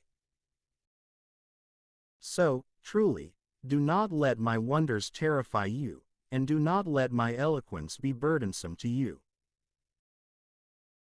For you have spoken in my hearing, and I have heard the voice of your words, saying, I am clean and without sin, I am immaculate, and there is no iniquity in me. Yet he has discovered blame in me, and so he has treated me like his enemy. He has put my feet in fetters, he has kept watch over all my ways. Therefore, it is for this reason that you have not been justified. For I tell you that God is greater than man. Do you contend against him because he has not responded to all of your words? God speaks once, and he does not repeat the same thing a second time. Through a dream in a vision of the night, when a deep sleep falls over men, and they are sleeping in their beds, then he opens the ears of men, and, educating them, he teaches discipline, so that he may divert a man from the things that he is doing, and may free him from pride, rescuing his soul from corruption and his life from passing away by the sword. Likewise, he rebukes by sorrow in bed, and he causes all of his bones to become weak. Bread becomes abominable to him in his life, and, to his soul, the meat which before he desired. His body will waste away, and his bones, which had been covered, will be revealed. His soul has approached corruption, and his life has drawn near to what is deadly. If there were an angel speaking for him, one among thousands, to declare the fairness of the man, he will have mercy on him, and he will say, "Free him, so that he will not descend to destruction. I have found a reason to be favorable to him. His body is consumed by suffering. Let him return to the days of his youth. He will beg pardon from God, and he will be soothing to him, and he will look upon his face in jubilation, and he will restore his justice to man. He will consider mankind, and he will say, I have sinned and truly I have offended, yet I was not treated as I deserved. He has freed his soul from continuing into destruction, so that, in living, it may see the light. Behold, all these things God works 3 times within each one, so that he may revive their souls 313 from corruption and enlighten them with the light of life. Pay attention, Job, and listen to me, and remain silent, while I speak. Yet, if you have anything to say, answer me and speak, for I want you to be treated justly. But if you do not have anything to say, then listen to me. Be quiet and I will teach you wisdom. After proclaiming these things, Elihu now had this to say, May the wise hear my words, and may the educated listen to me. For the ear examines words, and the mouth discerns foods by the taste. Let us choose judgment for ourselves, and let us consider among ourselves what is best. For Job has said, I am just, yet God has subverted my judgment. For, within my judgment, there is a lie, my vehement barbs are without any sin. What man is there that is like Job, who drinks up derision as if it were water, who accompanies those who work iniquity, and who walks with impious men? For he has said, Man will not please God, even if he should travel with him. Therefore, prudent men, hear me, impiety is far from God, and iniquity is far from the Almighty. For he will restore to man his works, and according to the ways of each, he will repay them. For truly, God will not condemn in vain, nor will the Almighty repudiate judgment. What other is established over the earth? Or whom has he placed over the world, which he made? But, if he directs his heart towards him, he will draw his spirit and breath to himself. All flesh will fail together, and man will return to ashes. Therefore, if you have understanding, hear what is said, and heed the sound of my eloquence. Is he that does not love judgment able to be corrected? And how can you so greatly condemn him who is just? He says to the king, You are an apostate. He calls commanders impious. He does not accept the reputation of leaders, nor does he recognize the tyrant as he contends against the poor. For all are the work of his hands. They will die suddenly, and the people will be troubled in the middle of the night, but they will pass through it, and the violent will be taken away without a hand. For his eyes are upon the ways of men, and he examines all of their steps. There is no darkness and no shadow of death, where those who work iniquity may be hidden. For it is no longer within the power of man to enter into judgment with God. He will break into many innumerable pieces, and he will cause others to stand up in their place. For he knows their works, and, as a result, he will bring the night, and they will be crushed. Just as the impious do, he has struck them in a place where they can be seen. They, as if with great diligence, have withdrawn from him, and they refused to understand all his ways, so that they caused the outcry of the needy to reach him, and he heard the voice of the poor. For, when he grants peace, who is there that can condemn? When he hides his face, who is there that can contemplate him, either among the nations, or among all men? He causes a hypocritical man to reign because of the sins of the people. Therefore, since I have been speaking about God, I will not prevent you from doing the same. If I have erred, you may teach me. If I have spoken unfairly, I will add no more. Does God require this of you because it is displeasing to you? 4. You were the first to speak, and not I. But if you know something better, speak. Let men of understanding speak to me, and let a wise man listen to me. But Job has been speaking foolishly, and his words contain unsound teaching. My father, let Job be tested even to the end. May you not retreat from a man of iniquity. For he adds blasphemy on top of his sins. Nevertheless, let him be constrained to be among us, and then let him provoke God to judgment with his speeches. After this, Elihu again spoke in this way. Does it seem right to you in your thoughts, that you should say, I am more just than God? For you said, having done what is right does not please you, and, how will it benefit you, if I sin? And so, I will respond to your words, and to your friends who are with you. Look up towards heaven and consider. Also, think about the sky, which is higher than you. If you sin, how will it hurt him? And if your iniquities are multiplied, what will you do against him? Furthermore, if you act justly, what will you give him, or what will he receive from your hand? Your impiety may hurt a man who is like you, though your justice may help the son of the man. Because of the multitude of false accusers, they will cry out, and they will lament because of the strong arm of the tyrants. Yet he has not said, where is God, who made me, who has given songs in the night, who teaches us in addition to the beasts of the earth, and who educates us along with the birds of the air? There they will cry, and he will not heed them, because of the arrogance of the wicked. Therefore, God does not hear in vain, and the Almighty will look into each and every case. And so, when you say, he does not examine, be judged before him, but wait for him. For, at the present time, he does not bring forth his fury, nor does he punish sin exceedingly.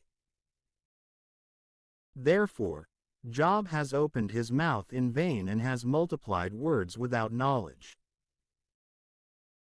Continuing in a similar manner, Elihu had this to say, bear with me for a little while and I will show you, for I have still more to say in favor of God. I will review my knowledge from the beginning, and I will prove my Maker to be just. For truly my words are without any falsehood, and perfect knowledge will be proven to you. God does not abandon the powerful, for he himself is also powerful. But he does not save the impious, though he grants judgment to the poor. He will not take his eyes away from the just, and he continually establishes kings on their throne, and they are exalted. And, if they are in captivity, or are bound with the chains of poverty, he will reveal to them their works, as well as their sinfulness, in that they were violent. Likewise, he will open their ears to his correction, and he will speak to them, so that they may return from iniquity. If they listen and obey, they will fill their days with goodness and complete their years in glory. But if they will not listen, they will pass away by the sword and will be consumed by foolishness. The false and the crafty provoke the wrath of God, yet they do not cry out to him when they are chained. Their soul will die in a storm, and their life, among the unmanly. He 314 will rescue the poor from his anguish, and he will open his ear during tribulation. Therefore, he will save you from the narrow mouth very widely, even though it has no foundation under it. Moreover, your respite at table will be full of fatness. Your case has been judged like that of the impious, you will withdraw your plea and your judgment. Therefore, do not let anger overwhelm you so that you oppress another, neither should you allow a multitude of gifts to influence you. Lay down your greatness without distress, and put aside all of your power with courage. Do not prolong the night, even if people rise on their behalf. Be careful that you do not turn to iniquity, for, after your misery, you have begun to follow this. Behold, God is exalted in his strength, and there is no one like him among the law givers. Who is able to investigate his ways? And who can say, you have done iniquity, to him? Remember that you are ignorant of his work, yet men have sung its praises. All men consider him, and each one ponders from a distance. Behold, God is great, defeating our knowledge, the number of his years is inestimable. He carries away the drops of rain, and he sends forth showers like a raging whirlpool, they flow from the clouds that are woven above everything. If he wills it, he extends the clouds as his tent and shines with his light from above. Likewise, he covers the oceans within his tent. For he judges the people by these things, and he gives food to a multitude of mortals. Within his hands, he hides the light, and he commands it to come forth again. He announces it to his friend, for it is his possession and he is able to reach out to it. At this, my heart became frightened, and it has been moved from its place. Pay close attention to the alarm of his voice and to the sound that proceeds from his mouth. He beholds everything under the heavens, and his light reaches beyond the ends of the earth. After this, a noise will sound, he will thunder with the voice of his greatness, and it will not be tracked down, yet his voice will be obeyed. God will thunder with his voice miraculously, for he performs great and unsearchable things. He commands the snow to descend on earth, and the winter rains, and the shower of his strength. He signs the hand of all men, so that each one may know his works. The beast will enter his hiding place, and he will remain in his cave. From the interior, a storm will come forth, and a cold winter from the north. As God breathes out, frost forms, and the waters are poured forth very widely again. Crops desire clouds, and the clouds scatter their light. It shines all around, wherever the will of him that governs them will lead, to anywhere he will command, over the whole face of the earth, whether in one tribe, or in his own region, or in whatever place of his mercy that he will order them to be found. Listen to these things, Job. Stand up and consider the wonders of God. Do you know when God ordered the rains, so as to show the light of his clouds? Do you know the great paths of the clouds, and the perfect sciences? Are not your garments hot, when the south wind blows across the land? Perhaps you have made the heavens with him, which are very solid, as if they had been cast from brass. Reveal to us what we should say to him, for, of course, we are wrapped in darkness. Who will explain to him the things that I am saying? Even while a man is still speaking, he will be devoured. Although they do not see the light, the air will be thickened suddenly into clouds, and the wind, passing by, will drive them away. Riches arrive from the north, and fearful praise reaches out to God. We are not worthy to be able to find him. Great in strength, great in judgment, Great injustice, he is indescribable. Therefore, men will fear him, and all those who seem to themselves to be wise will not dare to contemplate him. But the Lord, responding to Job from a whirlwind, said, "Who is this that wraps sentences in unskilled words? Gird your waist like a man. I will question you, and you must answer me. Where were you when I set the foundations of the earth? Tell me, if you have understanding. Who set its measurements, if you know, or who stretched a line over it? Upon what have its bases been grounded, and who set forth its cornerstone, when the morning stars praised me together, and all the sons of God made a joyful noise? Who enclosed the sea with doors, when it broke forth as if issuing from the womb, when I stationed a cloud as its garment and wrapped it in a mist as if swaddling an infant? I encircled it with my limits, and I positioned its bars and doors. And I said, this far you will approach, and you will proceed it no further, and here you will break your swelling waves. Did you, after your birth, command the birth of the sun and show the sunrise its place? And did you hold the extremities of the earth, shaking them, and have you shaken the impious out of it? The seal will be restored like clay, and it will remain in place like a garment. From the impious, the light will be taken away, and the exalted arm will be broken. Have you entered the depths of the sea, and have you taken a walk in the uttermost parts of the abyss? Have the gates of death been opened to you, and have you seen the doors of darkness? Have you considered the breadth of the earth? If you know all things, reveal them to me. Which is the way that holds the light, and which is the place of darkness?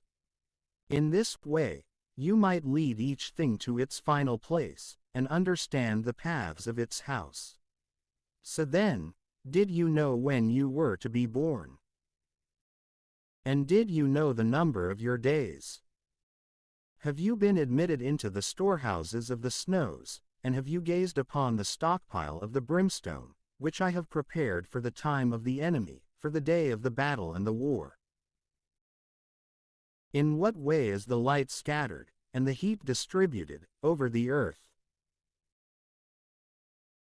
Who gave a course to the rainstorms, and a path to the resounding thunder, so that it would rain on the earth far from man, in the wilderness where no mortal lingers, so that it would fill impassable and desolate places, and would bring forth green plants?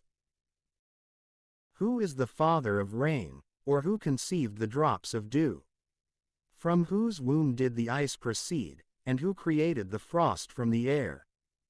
The waters are hardened to become like stone, and the surface of the abyss freezes over. Will you have the strength to join together the sparkling stars of the Pleiades, or are you able to disperse the circling of Arcturus? Can you bring forth 315 the morning star, in its time, and make the evening star rise over the sons of the earth? Do you know the order of heaven, and can you explain its rules here on the earth? Can you lift up your voice to the clouds, so that an onslaught of waters will cover you? Can you send forth lightning bolts, and will they go, and on returning, say to you, here we are?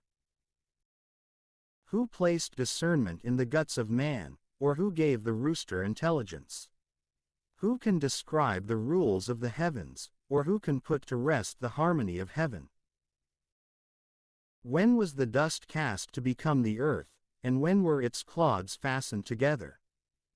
Will you seize prey for the lioness, and will you sustain the lives of her young, as they rest in their dens or lie in wait in pits? Who provides the raven with its meal, when her chicks cry out to God, as they wander around because they have no food? Do you know at what time the wild goats have given birth among the rocks, or do you observe the deer when they go into labor? Have you numbered the months since their conception, and do you know at what time they gave birth? They bend themselves for their offspring, and they give birth, and they emit roars. Their young are weaned and go out to feed, they depart and do not return to them. Who has set the wild ass free, and who has released his bonds? I have given a house in solitude to him, and his tabernacle is in the salted land. He despises the crowded city, he does not pay attention to the bellow of the tax collector. He looks around the mountains of his pasture, and he searches everywhere for green plants. Will the rhinoceros be willing to serve you, and will he remain in your stall? Can you detain the rhinoceros with your harness to plow for you, and will he loosen the soil of the furrows behind you? Will you put your faith in his great strength, and delegate your labors to him? Will you trust him to return to you the seed, and to gather it on your drying floor? The wing of the ostrich is like the wings of the heron, and of the hawk. When she leaves eggs behind in the earth, will you perhaps warm them in the dust? She forgets that feet may trample them, or that the beasts of the field may shatter them. She is hardened against her young, as if they were not hers. She has labored in vain, with no fear compelling her. For God has deprived her of wisdom, neither has he given her understanding. Yet, when the time is right, she raises her wings on high, she ridicules the horse and his rider. Will you supply strength to the horse, or envelope his throat with neighing? Will you alarm him as the locusts do? His panic is revealed by the display of his nostrils. He digs at the earth with his hoof, he jumps around boldly, he advances to meet armed men. He despises fear, he does not turn away from the sword. Above him, the quiver rattles, the spear and the shield shake. Seething and raging, he drinks up the earth, neither does he pause when the blast of the trumpet sounds. When he hears the bugle, he says, "Ha!" He smells the battle from a distance, the exhortation of the officers, and the battle cry of the soldiers. Does the hawk grow feathers by means of your wisdom, spreading her wings towards the south? Will the eagle lift herself up at your command and make her nest in steep places? She dwells among the rocks, and she lingers among broken boulders and inaccessible cliffs. From there, she looks for food, and her eyes catch sight of it from far away.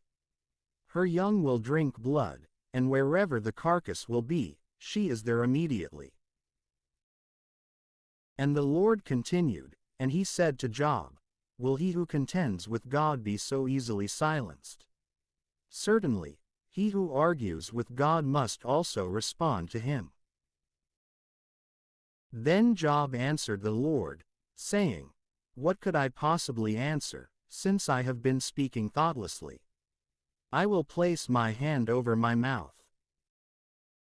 One thing I have spoken, which I wish I had not said, and another, to which I will add no more."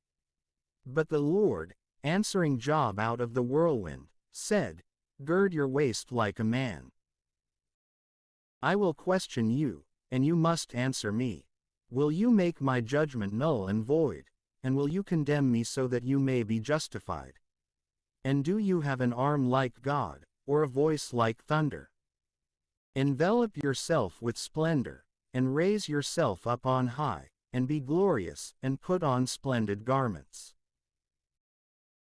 Scatter the arrogant with your wrath, and, when you see all the arrogant, humble them. Look down upon each of the arrogant and confound them, and crush the impious in their place. Hide them in the dust together and plunge their faces into the pit. Then I will confess that your right hand is able to save you. Behold, the behemoth, whom I created along with you, eats hay like an ox. His strength is in his lower back, and his power is in the center of his abdomen. He draws up his tail like a cedar, the sinews of his thighs have been drawn together. His bones are like pipes of brass, his cartilage is like plates of iron. He is the beginning of the ways of God, who made him, he will use him as his sword. The mountains bring forth grass for him, all the beasts of the field will play there. He sleeps in the shadows, under the cover of branches, and in moist places.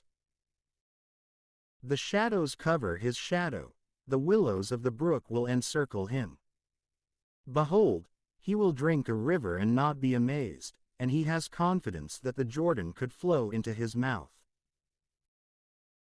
He will seize him through his eyes, as if with a hook, and he will bore through his nostrils, as if with stakes. Can you draw out the Leviathan with a hook, and can you bind his tongue with a cord? Can you place a ring in his nose, or bore through his jaw with an arm band? Will he offer many prayers to you, or speak to you quietly? Will he form a covenant with you, and will you accept him as a servant forever? Will you play with him as with a bird, or tether him for your handmaids? Will your friends cut him into pieces, will dealers distribute him? Will you fill up bags with his hide, and let his head be used as a home for fishes?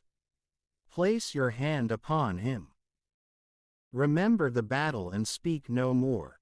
Behold, his hope will fail him, and in the sight of all, he will be thrown down. I will not rouse him, as the cruel would do, for who is able to withstand my countenance? Who has given to me beforehand, so that I should repay him? All things that are under heaven are mine. I will not spare him, nor his powerful words and counterfeit attempts at 316 supplication.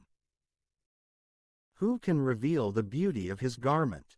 And who can enter the middle of his mouth? Who can open the doors of his face? I gave fear to the circle of his teeth. His body is like shields fused together, like dense scales pressed over one another. One is joined to another, and not even air can pass between them. They adhere to one another, and they hold themselves in place and will not be separated. His sneezing has the brilliance of fire, and his eyes are like the eyelids of the morning. Lamps proceed from his mouth, like torches of fire burning brightly. Smoke passes out of his nostrils, like a pot that is heated and boiling.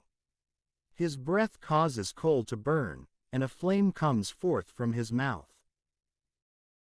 Strength dwells in his neck, and destitution goes before his presence. The parts of his body work in harmony together. He will send lightning bolts against him, and they will not be carried to another place. His heart will be as hard as a stone and as dense as a blacksmith's anvil. When he will be raised up, the angels will be afraid, and, because they are terrified, they will purify themselves.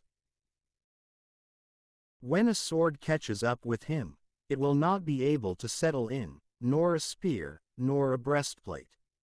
For he will consider iron as if it were chaff, and brass as if it were rotten wood. The archer will not cause him to flee, the stones of the sling have been turned into stubble for him.